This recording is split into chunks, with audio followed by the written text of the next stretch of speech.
All right, guys, back with part 4 on how to put a Cummins in your square body truck. Now, if this is your first time seeing these videos, I would suggest going back and watching part 1 through 3. They're at the top of my page in the little drop down menu. And that's going to go through on how to find a Cummins engine, what transmission options you may have, and then how we're going to mount it. I'm trying to keep this simple, but just giving everybody an idea on what you need to expect when you do a Cummins swap. Now, the next thing, now that we got it mounted in the truck, we need to talk about suspension. Now, this is kind of a hot topic on things you should do and things you should not do when you put a Cummins in here. And obviously, they weigh a lot more. I mean, if you're talking big block to Cummins, you're talking 300 or 400 more pounds. So obviously, that's going to put a lot more weight on your front springs. So that being said, you have a few different options, and it kind of goes, you get what you pay for kind of from the top down. The top thing you can do is a custom ordered leaf spring kit. Now, you need to keep in mind, if you're starting with a half-ton truck like a K10, you need to have some heavier springs in there, and that thing's just going to drop it because they got a smaller spring rate, obviously, more than the K30s because of the weight and the 454. Now, your spring rate is how much your spring compresses per inch per pounds or whatever. So this, at the top of the list, what I did is a custom ordered leaf spring. Now, I got these from Off-Road Designs. Their website kind of looks like this, and I would highly suggest checking them out. They specialize in everything square body, and anything you put on from them is going to be an upgrade from the factory. As you can see, it's obviously a lot heavier spring pack because of the weight, and I opted for these extended shock mounts also. That's not a necessity, but along with that, you can upgrade everything on the frame. So I actually changed out the bushing hole right here, and it's a lot bigger. I think I went from a 7/8 to like an inch.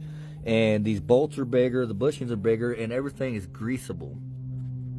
So when I ordered these, they even have this form you fill out that will give you a custom spring rate on what engine you're using. I told them I had this heavy front bumper in the winch mount, and they even ask you, you know, how do you want your truck to sit, and they come back perfect.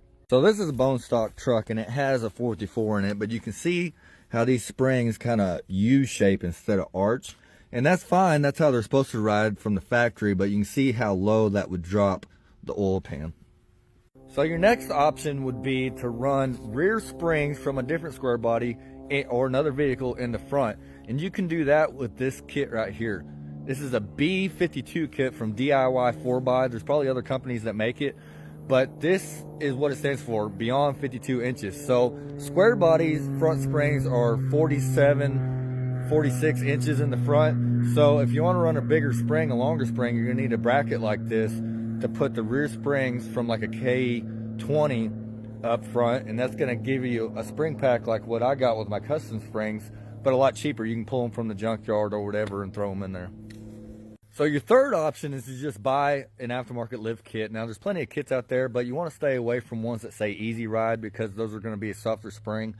But you want a little bit of a lift kit, like I said. If you look at this picture right here, this guy claims that the Cummins is in the top picture and a 454 is in the bottom picture with the same leaf springs.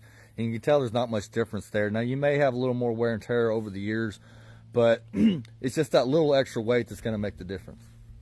There's also really a fourth option, and they're kind of few and far between now, but if you have a local spring shop, you can bring them or tell them what you're doing, and a lot of times they can re-arch your springs or add leaves to what you're going to already have and make it work for you. Plus, you're supporting something local, and I'm always a fan for that.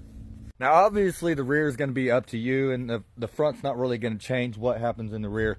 But I did want to show you guys something I did on this truck, and that is a rear shackle flip.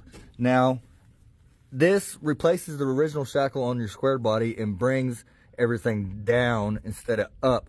Now, this is going to give you a lot more articulation, plus it's going to give you a lift. So this has got me 4 inches of lift without changing the leaf spring. Now, these are custom leaf springs, but if you wanted to lift in the rear without changing the springs, this is an option, and plus it's going to give you a better ride.